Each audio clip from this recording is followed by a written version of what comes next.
നമസ്കാരം. എഡിറ്റോറിയലിലേക്ക് സ്വാഗതം. രാജ്യം ഒരു പൊതു തെരഞ്ഞെടുപ്പിലേക്ക് പോവുകയാണ്. ഏതാനും ദിവസങ്ങൾ മാത്രമാണ് രാജ്യത്തിൻ്റെ ഈ വലിയ ജനാധിപത്യ പ്രക്രിയ തുടങ്ങാൻ ബാക്കിയുള്ളത്.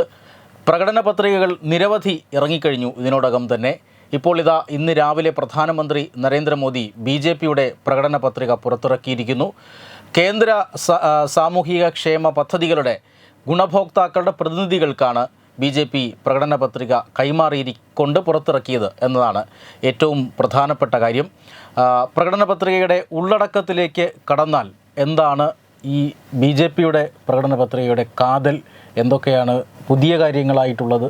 എനിക്ക് തോന്നുന്നത് ഇപ്പോൾ മോദിയുടെ ഗ്യാരണ്ടി 24 എന്നുള്ള പേരിലാണ് ഇത് പുറത്തിറക്കിയിരിക്കുന്നത്. തീർച്ചയായിട്ടും BJPയുടെ ഒരു മുദ്രാവാക്യം തന്നെയാണ് മോദിയുടെ ഗ്യാരണ്ടി.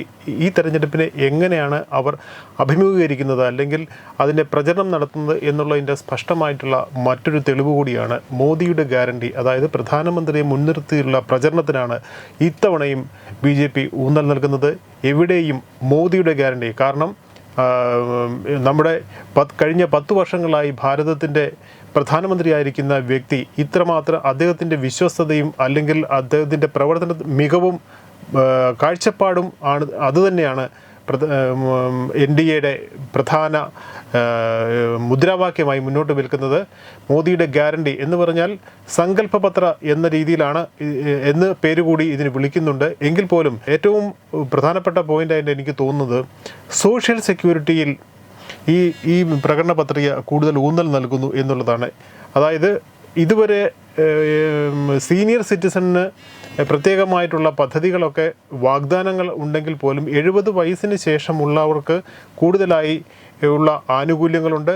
ഒപ്പം തന്നെ പാചകവാതകം ഓരോ വീടുകളിലും എത്തിക്കാനുള്ള പൈപ്പ് ലൈൻ ഉണ്ടാക്കും എന്നുള്ളൊരു പദ്ധതി അദ്ദേഹം മുന്നോട്ട് വയ്ക്കുന്നുണ്ട്. കഴിഞ്ഞ തവണ നമുക്കറിയാം ഏറ്റവും കൂടുതൽ പ്രാമുഖ്യം നേടിയിരുന്നത് കുടിവെള്ളം എത്തിക്കുക എന്ന BJPയുടെ പ്രകടന പത്രികയിലെ ഏറ്റവും പ്രധാനപ്പെട്ട ഇനം എന്ന് പറയുന്നത് എല്ലാ വീടുകളിലും വേണ്ടത്ര കുടിവെള്ളം എത്തിക്കുക എന്നുള്ളതായിരുന്നു. അത് രാജ്യവ്യാപകമായി 5 വർഷം കൊണ്ട് നടപ്പാക്കും എന്നുള്ളതായിരുന്നു. ഇത്തവണ BJP മുന്നോട്ട് വയ്ക്കുന്നത് പാചകവാതകം പൈപ്പ് ലൈൻ വഴി വീടുകളിൽ എത്തിക്കും എന്നുള്ളതാണ്. മറ്റു ഒരു ഇതിലേക്ക് വന്നു കഴിഞ്ഞാൽ യുവാക്കളുടെയും പാവപ്പെട്ടവരുടെയും ഉന്നമനം എന്നുള്ള ഇതൊക്കെ എല്ലാ പ്രകടന പത്രികയിലും ഉണ്ടാകുന്നതാണെങ്കിൽ പോലും അതിൻ്റെ ഒരു ചുരുക്കപ്പേരായി അവർ മുന്നോട്ട് വയ്ക്കുന്നത് ഗ്യാൻ എന്നാണ്. GYAN. അതായത് എന്ന് പറയുന്നത് ഗരീബ് ആയിട്ടുള്ള ആൾക്കാർക്ക് വേണ്ടി, ദരിദ്രർക്ക് വേണ്ടിയുള്ള പദ്ധതികൾ, യുവജനങ്ങൾക്ക് വേണ്ടിയുള്ള പദ്ധതികൾ, എന്നത് അന്നദാത അതായത് കർഷകർക്ക് വേണ്ടിയുള്ള പദ്ധതികൾ, നാരി.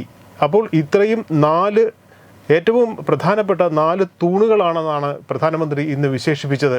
അപ്പോൾ ഈ 4 സെക്ടറിനെയും കേന്ദ്രീകരിച്ചുള്ള പദ്ധതികളാണ് BJPയുടെ പ്രകടന പത്രികയിൽ ഉള്ളതെന്ന് ചുരുക്കത്തിൽ നമുക്ക് പറയാൻ കഴിയും.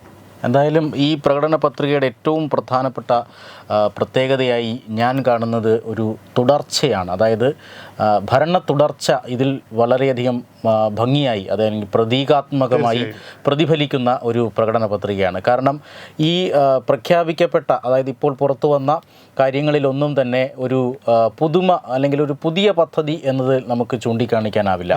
എല്ലാം തുടർച്ച തന്നെയാണ്. കാരണം വലിയ ഒരു മുന്നേറ്റമാണ് കഴിഞ്ഞ 10 വർഷമായി ഭാരതം കണ്ടുകൊണ്ടിരിക്കുന്നത്. ആ ഒരു വികസനത്തിൻ്റെ അല്ലെങ്കിൽ ആ ഒരു മുന്നേറ്റത്തിൻ്റെ തുടർച്ച അത് ഇപ്പോഴും രാജ്യം ആഗ്രഹിക്കുന്നുണ്ട്. അത് തന്നെയാണ് ഈ രാജ്യത്തിൻ്റെ വികസനം. BJP മുന്നോട്ട് വയ്ക്കുന്ന പൈതൃകത്തെയും അല്ലെ സംസ്കാരത്തെയും സംരക്ഷിച്ചുകൊണ്ടുള്ള വിവിധ പരിപാടികൾക്ക് അവർ തുടർച്ച നൽകുന്നുണ്ട്. തീർച്ചയായിട്ടും ഉണ്ട്. അത് ആ അർത്ഥത്തിൽ വളരെ കൃത്യമാണ്. എത്രമാത്രം കൃത്യമായിട്ടാണ് അല്ലെങ്കിൽ ഏത് സങ്കല്പത്തിലാണ് ആ പാർട്ടി മുന്നോട്ട് പോകുന്നത് എന്നുള്ളതിൻ്റെ വ്യക്തമായ സൂചന കൂടിയാണ് പ്രകടന പത്രിക നൽകുന്നത്.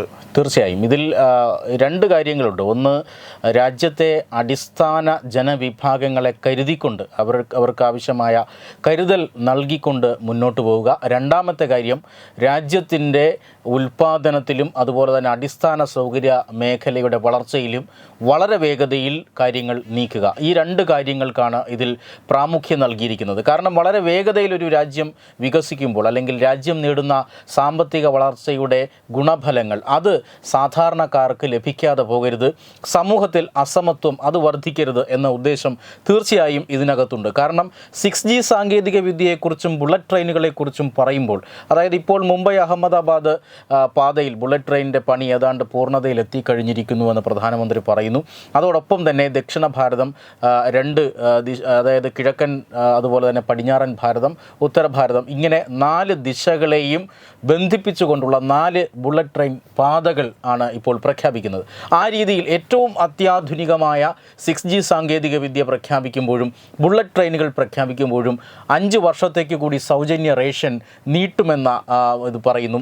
മാത്രമല്ല 70 കഴിഞ്ഞ എല്ലാവർക്കും, അതായത് ആയുഷ്മാൻ ഭാരത് എന്ന പദ്ധതി ലോകത്തിലെ തന്നെ ഏറ്റവും വലിയ ഒരു സ്റ്റേറ്റ് സ്പോൺസേഡ് ഹെൽത്ത് ഇൻഷുറൻസ് പദ്ധതിയാണ്. ആ പദ്ധതിയിൽ ഇനിയും കൂടുതൽ ഗുണഭോക്താക്കൾ വരാൻ പോകുന്നു. 2011 സെൻസസ് അനുസരിച്ചിട്ട് അതിലെ ക്ലേശ ഘടകങ്ങളെ അടിസ്ഥാനമാക്കി സമൂഹത്തെയും അതിൽ ഉൾപ്പെടുത്തുകയാണ്. അതെ, ദിവ്യാംഗരെയും LGBT സമൂഹത്തെയും ഉൾപ്പെടെ അതിൽ ഉൾപ്പെടുത്തിക്കൊണ്ട് 70 വയസ്സ് രാജ്യത്ത് ഇനി മറ്റെല്ലാ ക്രൈറ്റീരിയകളും മാറ്റിവെച്ചുകൊണ്ട് 70 വയസ്സ് കഴിഞ്ഞ രാജ്യത്തെ മുതിർന്ന പൗരന്മാർക്ക് പ്രതിവർഷം 5 ലക്ഷം രൂപയുടെ സൗജന്യ ചികിത്സ ഉറപ്പുവരുത്തുന്ന വമ്പൻ പദ്ധതിയാണ് ഇന്ന് BJPയുടെ പ്രകടന പത്രികയിൽ പ്രഖ്യാപിച്ചിരിക്കുന്നത്. മാത്രമല്ല മറ്റനേകം പദ്ധതികൾ, അതായത് ഈ വന്ദേ ഭാരതത്തിൽ വലിയ റെയിൽവേ രംഗത്ത് വലിയ വിപ്ലവത്തിന് തുടക്കം കുറിച്ച ഒരു പദ്ധതിയായിരുന്നു. ആ വന്ദേ ഭാരത് ഇനി കൂടുതൽ ട്രെയിനുകൾ ഓടിക്കും, കൂടുതൽ പാതകളിലേക്ക് ഓടിക്കും, ഇപ്പോഴുള്ള വെയിറ്റിംഗ് ലിസ്റ്റുമായി ബന്ധപ്പെട്ട ബുദ്ധിമുട്ടുകൾ ഒഴിവാക്കും. ഇതെല്ലാമാണ് ഇന്ന് പ്രകടന പത്രികയിൽ പറഞ്ഞു വച്ചിരിക്കുന്നത്. മാത്രമല്ല ഈ സൗജന്യ ഗ്യാസ് ലൈൻ പദ്ധതി എന്ന് പറയുന്നത് രാജ്യത്ത്, അതായത് ഗുജറാത്ത് എന്ന സംസ്ഥാനം, ഗുജറാത്ത് മോഡൽ വികസനം എന്ന് നമ്മൾ കേട്ടിട്ടുണ്ട്. ഗുജറാത്ത് മുഖ്യമന്ത്രിയായിരുന്ന കാലത്ത് നരേന്ദ്രമോദി ആ സംസ്ഥാനത്തെ ഇന്ത്യയിലെ ഒരു ഗ്യാസ് ഹബ്ബാക്കി തന്നെ മാറ്റി. ആ സംസ്ഥാനത്ത് ഏതാണ്ട് 10 വർഷം മുന്നേ തന്നെ ഏതാണ്ട് 90% വീടുകളിലും ഗ്യാസ് പൈപ്പ് ലൈനുകൾ എത്തിച്ചിട്ടുണ്ട്. ആ വികസനം അപ്പോൾ അദ്ദേഹം ഇന്ത്യയിലേക്ക്, അല്ലെങ്കിൽ ഇന്ത്യയിൽ മുഴുവനായും നടപ്പിൽ വരുത്താൻ ആഗ്രഹിക്കുന്നു. അത് അദ്ദേഹം തുടക്കത്തിലേ പറഞ്ഞിരുന്നു, 2014 മുതൽ തന്നെ പറഞ്ഞിരുന്നു. പക്ഷേ രാജ്യത്ത് അടിസ്ഥാനപരമായി ചില പ്രശ്നങ്ങളുണ്ടായിരുന്നു. കുടിവെള്ളം കിട്ടാത്ത ഒരവസ്ഥയിൽ എങ്ങനെയാണ് ഗ്യാസ് പൈപ്പ് ലൈനിലേക്ക് പോവുക? 40-45% ഇന്ത്യൻ ഗ്രാമങ്ങളിൽ വൈദ്യുതി എന്നറിഞ്ഞിട്ടില്ലാത്ത അവസ്ഥയിൽ നമ്മൾ എങ്ങനെയാണ് ബുള്ളറ്റ് ട്രെയിനുകളിലേക്ക് പോവുക? അത്തരം പ്രശ്നങ്ങളിൽ സമഗ്രമായ പരിഹാരം ഉറപ്പുവരുത്തിയതിന് ശേഷം, അതായത് ഇന്നിപ്പോൾ വൈദ്യുതീകരിക്കപ്പെടാത്ത ഗ്രാമങ്ങളില്ല, എല്ലാ വീടുകളിലേക്കും വൈദ്യുതി എത്തിച്ചിരിക്കുന്നു, എല്ലാ വീടുകളിലേക്കും കുടിവെള്ളം എത്തിച്ചിരിക്കുന്നു. ഇങ്ങനെ അടിസ്ഥാനപരമായ പ്രശ്നങ്ങൾ പരിഹരിച്ച ശേഷം ഒരു വികസന കുതിപ്പിലേക്ക് നമ്മൾ അവിടെ പറയേണ്ടത് ശുചിത്വ പരിപാടിയെ കൂടി നമ്മൾ എടുത്തു പറയേണ്ടതുണ്ട്. രാജ്യത്ത് അല്ലെങ്കിൽ ഒരു ശൗചാലയം ഇല്ലായിരുന്നെങ്കിൽ അതിൻ്റെ ആവശ്യകതയെക്കുറിച്ചുള്ള ബോധവാന്മാരാക്കുന്നത് ഈ പ്രചരണത്തിലൂടെയാണ്. ഇപ്പോൾ കേരളത്തിൽ കുറേ പേർ ഇതിനെ എതിർക്കല്ല, പരിഹസിക്കുകയാണ്. ഇതിനെക്കുറിച്ചാണോ നിങ്ങൾ പറയുന്നത്? അല്ലെങ്കിൽ ഉത്തരേന്ത്യയിലെ ഇതുവരെ എങ്ങനെയായിരുന്നു ഇതൊക്കെ ചെയ്തുകൊണ്ടിരുന്നത് എന്നുള്ള രീതിയിലൊക്കെ പരിഹാസം ഉണ്ടാകുന്നുണ്ടെങ്കിൽ പോലും ഇങ്ങനെ ഒരു മുദ്രാവാക്യം മുന്നോട്ട് വയ്ക്കുന്നത് വഴി രാജ്യത്തെ എല്ലാവരിലും ഈ സന്ദേശം എത്തുകയും തീർച്ചയായും ഒരു പുതിയ ദിശാബോധം അവർക്ക് നൽകാനായി ഈ മുദ്രാവാക്യങ്ങൾക്ക് കഴിഞ്ഞിട്ടുണ്ട്. എങ്ങനെയാണ് ഇന്നലെ വരെ ജീവിച്ചിരുന്നത് എന്നല്ല, ഇനി മുന്നോട്ട് എങ്ങനെ നീങ്ങണം എന്നാണ് NDA സർക്കാരിൻ്റെ ഓരോ പദ്ധതികളും സൂചിപ്പിക്കുന്നത് എന്ന് എനിക്ക് തോന്നുന്നത്. നമ്മൾ ഈ പദ്ധതികളെക്കുറിച്ച് പറയുമ്പോൾ തന്നെ ഇതിൻ്റെ രാഷ്ട്രീയമായ പ്രയോജനങ്ങളെക്കുറിച്ച്, തിരഞ്ഞെടുപ്പിൽ ഇത് എങ്ങനെയായിരിക്കും പ്രതിഫലിക്കുക, അല്ലെങ്കിൽ എത്രമാത്രം നേട്ടങ്ങൾ ഉണ്ടാക്കാൻ സാധിക്കുന്ന വാഗ്ദാനങ്ങളാണ് BJP നൽകുന്നത്? തീർച്ചയായിട്ടും ഈ 2014 നരേന്ദ്രമോദിയുടെ നേതൃത്വത്തിൽ BJP സർക്കാർ അധികാരത്തിൽ വന്നതിൻ്റെ ഏറ്റവും പ്രധാനപ്പെട്ട കാരണം എന്നത് അതിന് തൊട്ട് മുന്നേയുള്ള 10 വർഷത്തെ UPA സർക്കാരിൻ്റെ അഴിമതിയാണ്. അതിൽ വളരെയധികം ജനം ബുദ്ധിമുട്ടിലായിരുന്നു. ആ അഴിമതി ജനത്തെ നേരിട്ട് ബാധിച്ചു. രാജ്യത്ത് വലിയ രീതിയിലുള്ള വിലക്കയറ്റമുണ്ടായി. എന്നാൽ 2019 നരേന്ദ്രമോദി വർദ്ധിത വീര്യത്തോടു കൂടി അധികാരത്തിൽ വന്നതിൻ്റെ ഏറ്റവും പ്രധാനപ്പെട്ട കാരണം രാജ്യത്ത് അദ്ദേഹം നടപ്പിലാക്കിയ ഗുണപരമായ മാറ്റങ്ങളും അദ്ദേഹത്തിൻ്റെ സാമൂഹിക ക്ഷേമ പദ്ധതികളുമായിരുന്നു. മാത്രമല്ല എനിക്ക് തോന്നുന്നു അതുവരെ നമ്മൾ വികസനം എന്ന ഒരു വികസനമെന്ന് പറയാറുണ്ടെങ്കിൽ പോലും എന്താണ് വികസനം എന്ന കാഴ്ചപ്പാട് നേരിട്ട് പ്രത്യക്ഷമായി നമുക്ക് കാണിച്ചു തരികയും ഈ രീതിയിൽ ഉണ്ടാവണം, ഈ സൗകര്യങ്ങൾ ജനങ്ങൾക്ക് അർഹരാണ്, ജനങ്ങൾ ഇതൊക്കെ അനുഭവിക്കേണ്ടവരാണ്, ഇതൊന്നും സങ്കല്പത്തിലോ സിനിമയിലോ കാണേണ്ടതല്ല, അവർക്ക് ഇതൊക്കെ അർഹരാണ്, അവരെ സമൂഹത്തിലെ ഒരു വിഭാഗം ജനങ്ങൾക്ക് മാത്രമല്ലാതെ എലീറ്റ് ക്ലാസ്സിന് മാത്രമല്ല ഇതൊന്നും ആവേണ്ടത്, എല്ലാ പൗരന്മാർക്കും ഇതിനുള്ള അർഹതയുണ്ട് എന്നുള്ള ഒരു ഒരു നടപടികളാണ്, അതിനുവേണ്ടിയുള്ള നടപടികളാണ് അദ്ദേഹത്തിൻ്റെ. ഇപ്പം നമ്മുടെ ഈ നേരത്തെ പറഞ്ഞതുപോലെ ഇവിടുത്തെ വന്ദേ ഭാരത് വരുന്നു, സാധാരണ ക്ലാസ്സിലുള്ള ട്രെയിനുകൾ ഓടുന്നുണ്ട്, ഒപ്പം തന്നെ വന്ദേ ഭാരതും എത്തുകയാണ്, അതിൽ ഉയർന്ന സൗകര്യങ്ങൾ വരുന്നു. അത് വേണം എന്ന് തോന്നുന്നവർക്ക് അത് ആകാം, തീർച്ചയായും. അങ്ങനെ ഒരു സാധ്യത തുറന്നു കൊടുക്കുന്നത് ജനാധിപത്യത്തിൻ്റെ വലിയൊരു കാഴ്ചയാണ് അവിടെ കാണുന്നത്. ഒപ്പം തന്നെ നേരത്തെ നമ്മൾ സൂചിപ്പിച്ചിരുന്നു, തെരഞ്ഞെടുപ്പിൽ ഏറ്റവും കൂടുതൽ ചർച്ചയാകാൻ പോകുന്നത്, പല പാർട്ടികളും മിണ്ടാൻ മടിക്കുന്ന ചില വിഷയങ്ങൾ ധൈര്യപൂർവ്വം NDA സർക്കാർ BJP മുന്നോട്ട് വയ്ക്കുന്നുണ്ട്. അതായത് ഏകീകൃത സിവിൽ കോഡ്, ഒപ്പം തന്നെ ഒരു രാജ്യം ഒരു തെരഞ്ഞെടുപ്പ് എന്നുള്ള മുദ്രാവാക്യം. ഇതൊക്കെ തീർച്ചയായും ഈ തെരഞ്ഞെടുപ്പിൽ എനിക്ക് തോന്നുന്നു വലിയ ചർച്ചകൾക്ക് വിധേയമാകുന്നുണ്ട്. മിക്ക പ്രമുഖ കക്ഷികൾ പോലും അതിനെപ്പറ്റി സൈലൻ്റാണ്.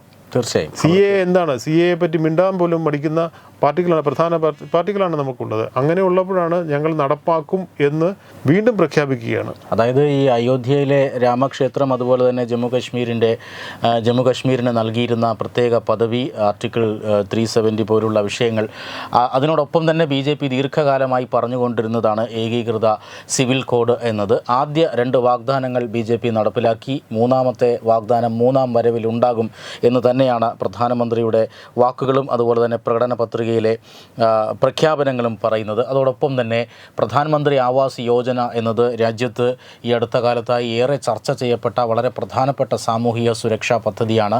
ദരിദ്രർക്ക് അടച്ചുറപ്പുള്ള ഒരു വീട് സൗജന്യമായി പ്രധാനമന്ത്രി ആവാസ് യോജനയിലൂടെ ലഭിക്കുന്നു. അങ്ങനെ അടുത്ത 5 വർഷം കൊണ്ട് 3 കോടി വീടുകൾ കൂടി അത്തരത്തിൽ പ്രധാനമന്ത്രി ആവാസ് യോജന പദ്ധതിയുടെ കീഴിൽ വരും എന്ന പ്രഖ്യാപനമുണ്ട്.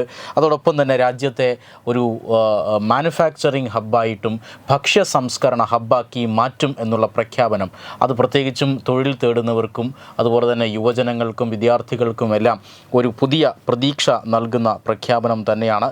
മാത്രമല്ല രാമായണോത്സവങ്ങൾ അത് എടുത്തു പറയേണ്ട മറ്റൊരു പ്രധാനപ്പെട്ട കാര്യമാണ്. കാരണം 2014 നരേന്ദ്രമോദി സർക്കാർ ഈ ഇന്ത്യയുടെ അല്ലെങ്കിൽ ഭാരതത്തിൻ്റെ സംഭാവനയായ, ലോകത്തിന് ഭാരതത്തിൻ്റെ സംഭാവനയായ ആ യോഗയെ അന്താരാഷ്ട്രവൽക്കരിച്ചുവെങ്കിൽ തീർച്ചയായും ഈ പ്രഖ്യാപനത്തിലൂടെ നമുക്ക് ഉറപ്പിക്കാം 3-ാം വരവിൽ ആഗോളതലത്തിൽ പ്രശസ്തി നേടാൻ പോകുന്നത് ഇന്ത്യയുടെ ഇതിഹാസമായ രാമായണമായിരിക്കും. ലോകമെമ്പാടും രാമായണോത്സവങ്ങൾ നടത്തും എന്ന് തന്നെയാണ്.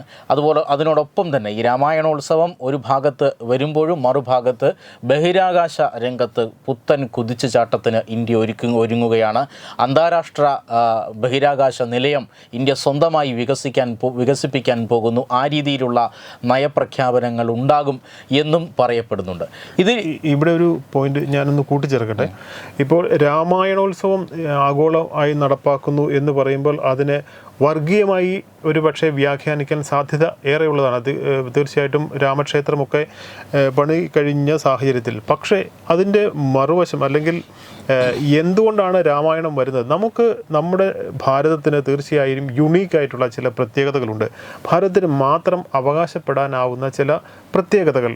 തീർച്ചയായും അത് വൈദേശികമായി എങ്ങനെയാണ് കൊമേഴ്സ്യലൈസ് ചെയ്യുക എന്നുള്ളതാണ് അദ്ദേഹം ഇവിടെ കാണുന്നത്. നമ്മുടെ സംസ്കാരത്തിൽ നിന്നുകൊണ്ട്, അതായത് ഭാരതത്തിൽ ഉടലെടുത്ത രാമായണം, ബുദ്ധ പാരമ്പര്യം, ഇതൊക്കെ തീർച്ചയായും ജനങ്ങൾക്ക്, ആഗോളതലത്തിൽ ജനങ്ങൾക്ക് അറിയിക്കാനും അവരെ ഒരു വിനോദസഞ്ചാരത്തിന്, ഒരു സ്പിരിച്വൽ ടൂറിസത്തിൻ്റെ ഹബ്ബാക്കി മാറ്റുക എന്നുള്ളതാണ് ഇതിൻ്റെ വിശാലാർത്ഥത്തിൽ ഇതിൻ്റെ ഒരു പരിപാടിയായി അല്ലെങ്കിൽ പ്രോജക്റ്റായി എനിക്ക് തോന്നുന്നത്.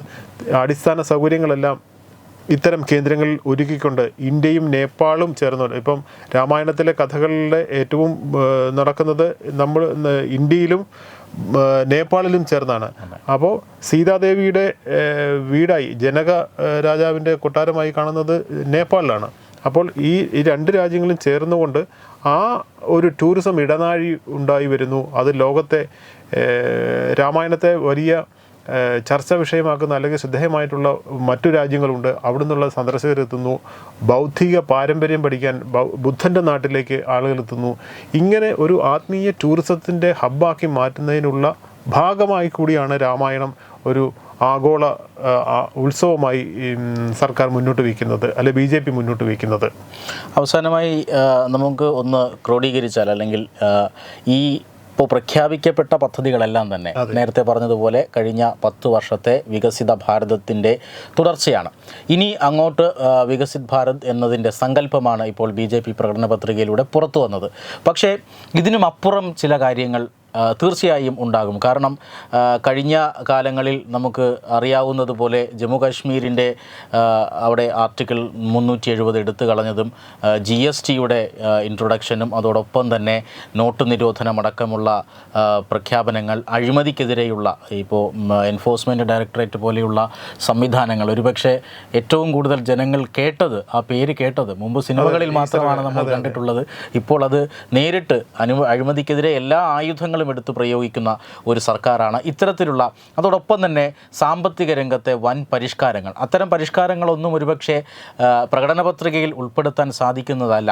അത്തരത്തിലുള്ള വലിയ കുതിച്ചുചാട്ടങ്ങൾ ഉണ്ടാകും എന്ന് പ്രധാനമന്ത്രിയുടെ വാക്കുകൾക്കിടയിലൂടെ വായിച്ചാൽ നമുക്ക് മനസ്സിലാകും. കാരണം അദ്ദേഹം പറഞ്ഞിട്ടുണ്ട്, ഇപ്പോൾ നിങ്ങൾ കണ്ടത് ഒരു ട്രെയിലർ മാത്രമാണ്, യഥാർത്ഥ വികസനം വരാനിരിക്കുന്നതേയുള്ളൂ എന്ന് പറയുമ്പോൾ തീർച്ചയായും ഇന്ത്യയിലെ വിദ്യാർത്ഥികളെ സംബന്ധിച്ചിടത്തോളം, യുവജനങ്ങളെ സംബന്ധിച്ചിടത്തോളം ഏറെ ആവേശം നൽകുന്ന വമ്പൻ പരിഷ്കരണ പദ്ധതികൾ ഈ തെരഞ്ഞെടുപ്പ് പ്രകടന പത്രികയ്ക്ക് അപ്പുറത്തേക്ക് BJPയുടെ ആയുധപ്പുരയിലുണ്ട് എന്ന് തന്നെ നമുക്ക് വിശ്വസിക്കാം. ഒരു കാര്യം കൂടി ഞാനിവിടെ കൂട്ടിച്ചേർത്തോട്ടെ. മിക്ക പ്രകടന പത്രികയിലും ജനങ്ങൾക്ക് എത്രമാത്രം ഫ്രീബീസ് നൽകാം എന്നുള്ളത്, അതായത് സൗജന്യങ്ങൾ ഓഫർ ചെയ്തുകൊണ്ട് നമ്മുടെ ഇവിടെ കേരളത്തിൽ വിജയകരമായി നടപ്പാക്കിയെന്ന് പറയുന്ന കിറ്റ് നടപ്പാക്കുന്നത് പോലെ കിറ്റ് സൗജന്യമായി നൽകുന്നു. അങ്ങനെ സൗജന്യങ്ങൾ നൽകി വോട്ട് കൈക്കലാക്കുക എന്നുള്ള പദ്ധതിയിൽ വളരെ ചുരുക്കം, അല്ലെങ്കിൽ അങ്ങനെ ചെയ്യാത്ത ഒരു പാർട്ടി എന്നുള്ള നിലയിലാണ് ഈ പ്രകടന പത്രിക ശ്രദ്ധേയമാകുന്നത് എന്നുകൂടി എനിക്ക് തോന്നുന്നു. ശ്രദ്ധേയമായിട്ടുള്ള ഇപ്പോൾ 1 ലക്ഷം രൂപ പോക്കറ്റിലിട്ട് തരും എന്നുള്ള രീതിയിലുള്ള നടക്കാത്ത വാഗ്ദാനങ്ങൾ, ഇത് എങ്ങനെയാണ് അത് നടപ്പാക്കുക എന്നുള്ളതിനെക്കുറിച്ചോ അതിൻ്റെ സാമ്പത്തിക കാര്യങ്ങളെക്കുറിച്ചോ പറയുന്നില്ല ഈ വാഗ്ദാനം നൽകുന്നവർ. ഈ നമ്മുടെ ഇല്ലായ്മയെ എങ്ങനെ സൗജന്യങ്ങൾ നൽകി ചൂഷണം ചെയ്യാം എന്നുള്ളത് ചില പത്രികകളിൽ നമ്മൾ കണ്ടതാണ്. പക്ഷേ അങ്ങനെയുള്ള ഫ്രീബീസ് ഒന്നും, ഓഫറുകൾ ഒന്നും BJP മുന്നോട്ട് വയ്ക്കുന്നില്ല എന്നുള്ളതും ഇതിൻ്റെ കൂടെ കൂട്ടിച്ചേർക്കേണ്ടതാണ്. തീർച്ചയായും പൊതുവിൽ ഇന്ത്യയിലെ പൊതുജനങ്ങൾ ആ രീതിയിൽ വിശ്വസിക്കുന്നില്ല, ഫ്രീബീസിൽ വിശ്വസിക്കുന്നില്ല എന്ന് തന്നെ പറയേണ്ടി വരും. കാരണം കഴിഞ്ഞ തവണ വളരെ വമ്പൻ പദ്ധതിയായി കൊട്ടിഘോഷിച്ച് കൊണ്ടുവന്നതായിരുന്നു രാഹുൽ ഗാന്ധിയുടെ ന്യായ് പദ്ധതി. അത് ജനങ്ങൾ പൂർണ്ണമായും തിരസ്കരിച്ചിരിക്കുന്നു. ആ രീതിയിൽ തന്നെ പറയുന്നതേ നടപ്പിലാക്കൂ എന്ന്